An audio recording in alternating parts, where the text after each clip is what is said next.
As promised, we will now use event emitters and listeners in practice. And we start by creating a new file here. So events.js, and close up this one. So to use the built-in node events, we need to require the events module. And from that, we're going to require an event emitter class. So event emitter, this is kind of the standard name for the result of requiring this events module. So again, this is a built-in node module, okay? And now to create a new emitter, we simply create an instance, basically, of the class that we just imported. So very simple. My emitter is a new event emitter. So event emitter, just like this. So remember from the last video that event emitters can emit named events, and we can then subscribe to these events. So basically listen to them and then react accordingly. Okay, so it's a bit like setting up an event listener on a DOM element, for example, for clicking on a button. And I'm sure you've done that before when working with JavaScript on the client side, right? So our emitter will eventually emit a named event. Okay, so let's set that up. And let's simply pretend that we're building like an online store or something.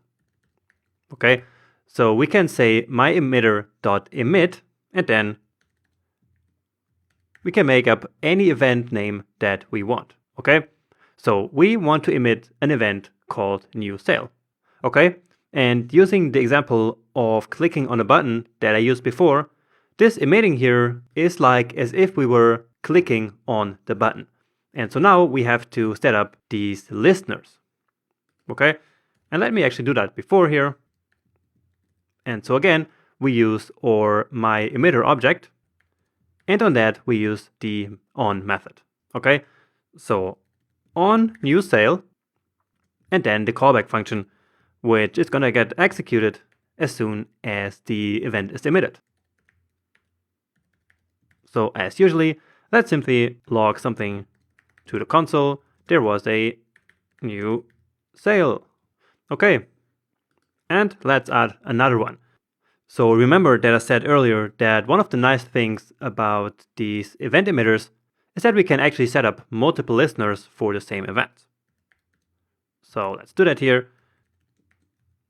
And so again, of course, we're listening for the new sale event.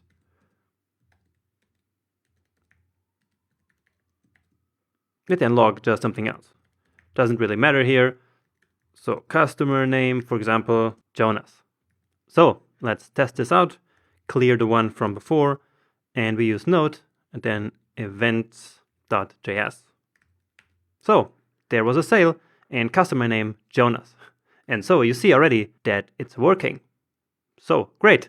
So this is the observer pattern. Remember, where this one here is the object that emits the events, and then these two here, so this on and this on, these are the observers. They observe the emitter and wait until it emits the new sale event. And of course, our emitter could also emit other events, like new customer or new order or something like that, and we could then add listeners for that one as well. Okay? Now another thing that I wanted to show you is that we can even pass arguments to the event listener by passing them as an additional argument in the emitter. Here. So let's say that we pass 9, so in this case just a number, and we then have a listener that wants to use that. So my emitter, new sale, and so now this callback function can take an argument. And so let's call it the stock. So basically the amount of items that are left from the product that we're selling here. So let's use a template string. There are now stock items left in stock. So if we run this now, we should see there are now 9 items left in stock because we emitted this event basically with a 9, and the listener can then pick up this value here as an argument of their callback functions. So this stock variable here in this case. So if you run this again, then here there are 9 items left in stock. So perfect. And you see that these 3 logs here appear in the exact same order that they are declared in the code. Okay, and so that's the normal behavior. If we have multiple listeners for the same event, then they will run synchronously, so one after the other, in the order that they were in the code. So this small example works perfectly already, but if we were to use this pattern in real life, then it's a best practice to create a new class that will actually inherit from the node event emitter. So something like this.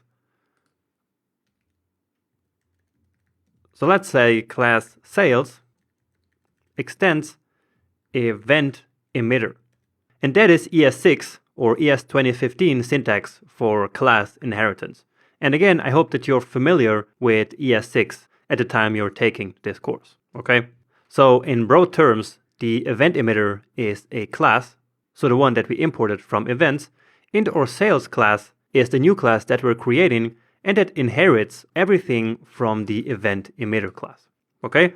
Then in ES6, each class gets a constructor, which is a function that is run as soon as we create a new object from a class, okay? And what we need to do here is to call super, and that's something that we always have to do when we extend another superclass, okay? So this is the parent class and this is the superclass. And by running super, we then get access to all the methods of the parent class. So again, event emitter in this case, okay? And so now what we have to do is to actually move this one down. And so now my emitter is a new sales. Okay, and so now it will work exactly the same. And indeed, here we go. And actually, this mechanism that I just showed you here, so basically extending the event emitter class, is exactly how the different node modules like HTTP, file system, and many other node core modules implement events internally. Okay, so all of them actually inherit from the event emitter class. Okay, and with this small example working, let's actually now try another thing. So since I was just talking about the HTTP module, let me actually demonstrate to you that it is completely based on events. Okay, so we have this part working. Let's create a couple of comments here, something, and then create another example down here. All right. And what we're going to do is to basically create a small web server and then actually listen to the event that it emits.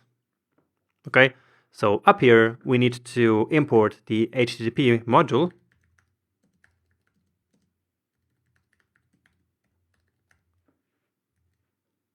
And then down here, we can use it. So we're creating a server, and now I'm going to do it a little bit different than the way we did it in the first intro section, okay? But it actually works the exact same way. So all I'm going to do here is now http.create server, and just like this. And now what I'm going to do is to basically listen to different events that the server will emit. So for that, again, I'm using on. And so if you see .on anywhere in a node project, well, then you already know that you are listening or that the code is listening to a foreign event, okay? And so the one that we are listening here is the request event, okay? And so now it works just the same as before. We have a callback function which gets access to the request and the response. So nothing new at this point. We did exactly that in the node farm project, okay? So console.log request received, and then let's also send something back. Just the same text actually, okay? And of course, we can listen multiple times to the same event. So let's just say here another request.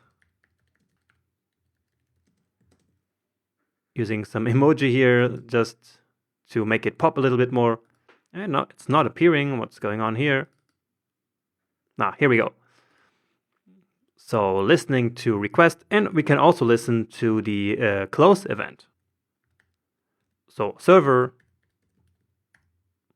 on close, and that is the event that is fired when the server, as you can imagine, closes down. Okay, so that is listening to the events. And now remember, we also have to actually start the server. So, and we start the server up by using server.listen. Pass in the port, the address, which is localhost again for us in this case, at 0.1, and then our callback function, which is optional, but let's include it here again.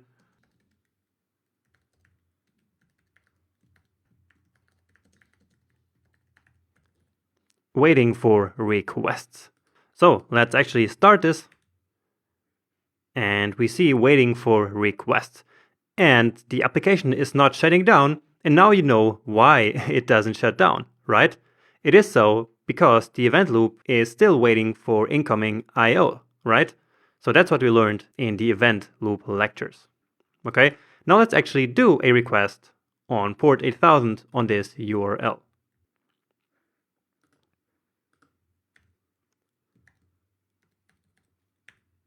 And here we go. So we see request received. So this works because as soon as there is a new request, the server automatically emits the request object. Okay, and we can see that here, of course. And here in the console, we see our request received string. And I actually wanted to get another one here. So yeah, we can of course only send one response. And so here I should have another console.log instead.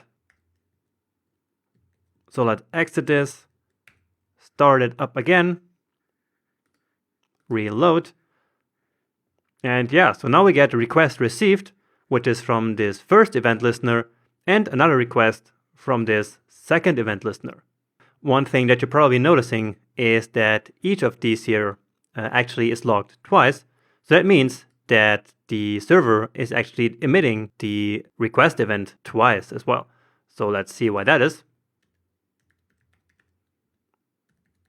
So console.log request.url. So with that, we can get access to the URL of the request. Let's quit it here, run it again, reload. And so we have one for the root URL and then one for the favicon.ico. So browsers automatically try to request a favicon for each website. Okay, so that is why each of these appeared twice actually. Okay, so you see that not always we have to actually also emit events. That is more when we try to use the event emitter on our own. So basically when we're trying to use our custom events in our applications. In this case, of course, we have to emit the events ourselves. But if we're using a built-in node module, then these functions in there will many times emit their own events, and all we have to do is to listen to them. So that's exactly what we did here. And with that, I think you now know all you need to know about events and are ready to come with me to the next video.